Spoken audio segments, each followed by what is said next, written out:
Friends, આજે હું share કરીશ તમારી સાથે 4 ટાઈપના ભજીયા બનાવવાની રેસીપી. પહેલાં બટાકાવાળા બનાવીશું, પછી બ્રેડ પકોડા બનાવીશું, બટાકાના ભજીયા બનાવીશું, ડુંગળીના ભજીયા બનાવીશું. તો આગળ બટાકાને મેં બાફી લીધા છે અને મેશ કરી લીધા છે. બ્રેડ પકોડા માટે થોડોક માવો આપણે કાઢી લઈશું. મેશ કરી લઈશું. પહેલાં અહીંયા મેશ કરી લીધા છે. હવે થોડોક માવો આપણે કાઢી લઈશું બટાકાનો. હવે આપણે બટાકાવાળાનો મસાલો કરી દઈશું આમાં. હવે આમાં 1 ચમચી લસણ મરચાં અને આદુની પેસ્ટ એડ કરીશું. સ્વાદ પ્રમાણે મીઠું એડ કરીશું. થોડી હળદર એડ કરીશું. 1 ચમચી ગરમ મસાલો એડ કરીશું. અડધી ચમચી મરી પાવડર એડ કરીશું. અડધું લીંબુ એડ કરીશું. ચટપટા બનાવીશું. 2 ચમચી ખાંડ એડ કરીશું આપણે. 2 ચમચી પૌવા એડ કરીશું. 2 ચમચી ધાણા એડ કરીશું.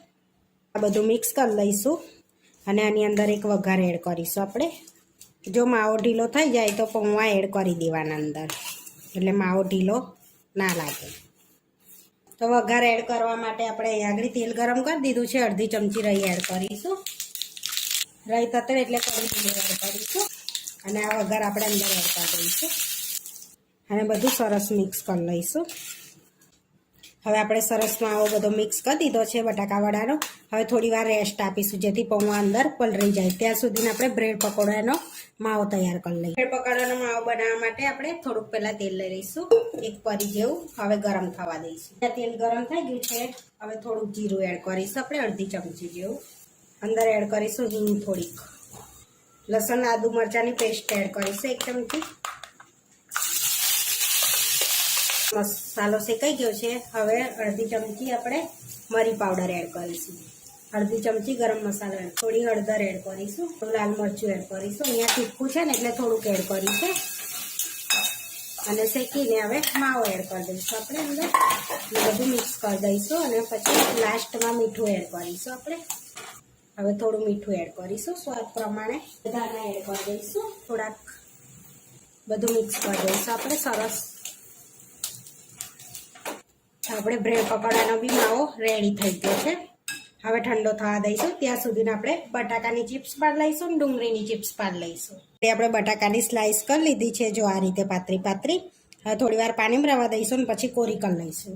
અને અહીંયા આગળ ડુંગળીની બી આ રીતની સ્લાઇસ કરી લીધી છે અને મરચાં તરી લઈશું. હવે આપણો માવો બી ઠંડો થઈને સરસ એ થઈ ગયો છે. હવે આપણે બોલ્સ, નાના નાના બોલ્સ વાળી લઈશું. હવે આપણે આમાં થોડોક માવો લઈ અને નાના નાના આટલા બોલ્સ વાળી લેવાના છે. આ રીતે બધા બોલ્સ વાળી લઈશું. બોલ્સ વાળી લીધા છે. બટાકાવાળા માટે મસાલો બનાવીશું જે સ્પ્રિંકલ કરીશું ડુંગળીના ભજીયા પર અને બટાકાના ભજીયા પર. 1 ચમચી કાશ્મીરી લાલ મરચું લઈ લઈશું. અડધી ચમચી મરી પાવડર લઈશું. હવે એમાં 5 ચમચી સંચર એડ કરીશું. અડધી ચમચી ચાટ મસાલો એડ કરીશું. હવે આ બધું સરસ આપણે મિક્સ કરી લઈશું. આ રીતે મસાલો આપણે રેડી કરી લીધો છે. હવે આપણે બનાવી લઈશું બેટર. એના માટે આપણે બેસન લઈ લઈશું. તો અહીં આગળ 2 કપ મેં બેસન લઈશ, કપ બેસન લઈશું. હવે આપણે 3 ચમચી ચોખાનો લોટ લઈશું. હવે એમાં થોડું સ્વાદ પ્રમાણે મીઠું એડ કરીશું આપણે. 5 ચમચી જેવી હળદર એડ કરીશું. થોડી હિંગ એડ કરીશું. હવે બધું મિક્સ કરીને આપણે સરસ એવું બેટર બનાવી લઈશું. પાણી એડ કરતા જઈશું થોડું થોડું અને સરસ બેટર બનાવી લઈશું. તો ચોખાનો લોટ એટલે એડ કરવાનો, ભજીયામાં તેલ બહુ ના ભરાય. આપણું બેટર આ રીતનું રાખીશું. હમણાં થોડીક વાર હવે 10 મિનિટ રેસ્ટ આપીશું એને. આપણે બ્રેડ પકોડા માટે બ્રેડ લઈ લીધી છે અને હવે પૂરણ ભરીશું. તો પહેલાં આપણે શેઝવાન ચટણી એડ કરીશું. હવે આપણે બધે લગાડી લઈશું એને. આ રીતે બધે લગાડી લેવાની.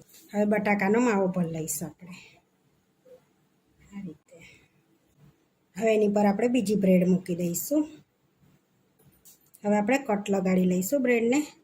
આપણે બ્રેડ પકોડા માટે નાના નાના પીસ કરવાના છે. આપણે નાના પીસ કરીશું આ રીતે. 4 પીસ, એક બ્રેડમાં 4 પીસ કરીશું આ રીતે. આ રીતે આપણે બ્રેડ પકોડા રેડી કરી દીધા છે. હવે તળવા માટે આપણે તેલ લઈ લઈશું. તો તેલ ગરમ કરવા મૂકી દીધું છે. હવે આપણે તરી લઈશું. હવે આપણે પાણી એડ કરીશું થોડુંક, તો થીક બેટર લાગે છે એટલા માટે 5 ચપટી સોડા એડ કરીશું. બધું મિક્સ કરી લઈશું સરસ. આ રીતનું આપણે બેટર રાખીશું. આપણું તેલ ગરમ થઈ ગયું છે. હવે આપણે બ્રેડને કોટ કરી લઈશું અને અંદર એડ કરી દઈશું. આ રીતે આપણે બધી બ્રેડ અંદર એડ કરી દઈશું. હવે પલટાઈ લઈશું આપણે.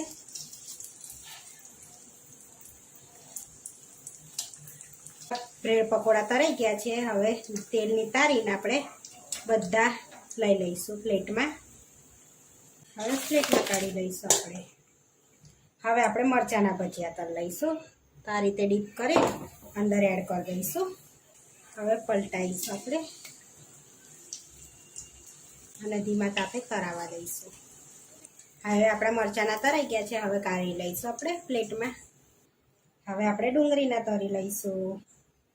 આ રીતની ડુંગળીની સ્લાઇસ કરી હતી ને એ રીતે ધીમા તાપે આપણે એને તરાવા દઈશું. આ રીતે ડીપ કરી લઈશું અને તરાવા દઈશું. હવે આ ડુંગળીના ભજીયા આપણે ધીમા તાપે તરાવા દઈશું, જેથી ડુંગળી આપણી ચડી જાય. હવે આપણે પલટાઈ લઈશું. હવે આપણા ડુંગળીના તરાઈ ગયા છે. હવે કાઢી લઈશું આપણે પ્લેટમાં. જોઈ શકો છો ડુંગળીના ભજીયા કેટલા સરસ ફૂલ્યા છે આપણા. હવે પ્લેટમાં લઈ લઈશું આપણે. હવે ડુંગળીના ભજીયા પર આપણે મસાલો સ્પ્રિંકલ કરીશું. મસાલાથી સરસ ભજીયા આપણા લાગે.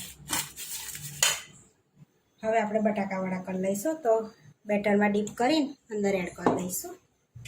હવે પલટાઈ લઈશું આપણે અને ધીમા તાપે આપણે થવા દઈશું એને. હવે આપણા બટાકાવાળા તરાઈ ગયા છે. હવે આપણે પ્લેટમાં લઈ લઈશું. હવે બટાકાના ભજીયા તળ લઈશું આપણે. હવે આપણે પલટાઈ લઈશું. આપણી બટાકા પૂરી સરસ ફૂલી ગઈ છે સરસ. આ દઈશું જેથી આપણા બટાકા ચડી જાય અંદર સુધી. હવે આપણા બટાકાના તરાઈ ગયા છે. હવે આપણે પ્લેટમાં લઈ લઈશું. હવે આપણા તરાઈ ગયા છે. હવે મસાલો સ્પ્રિંકલ કરી લઈશું આપણે ઉપરથી. હવે આપણે સર્વ કરી લઈશું. આપણે બધા ભજીયા તરાઈ ગયા છે. હવે આપણે બટાકા પૂરી લઈ લઈશું. હવે બટાકાના ભજીયા લઈ લઈશું આપણે અને ડુંગળીના ભજીયા લઈ લઈશું. અહીંયા મરચાંના ભજીયા મૂક્યા છે અને બ્રેડ પકોડા લઈ લઈશું આપણે અને ચટણી સાથે આપણે સર્વ કરીશું. 4 ટાઈપના ભજીયા બનીને રેડી થઈ ગયા છે. આવા વિડીયો જોવા માટે મારી ચેનલને સબસ્ક્રાઈબ કરો, લાઈક કરો અને શેર કરો અને તમે જરૂરથી ટ્રાય કરો. ફરી મળીશું નવા વિડીયોમાં અને આ ચટણીની રેસીપી આગળ શેર કરેલી છે.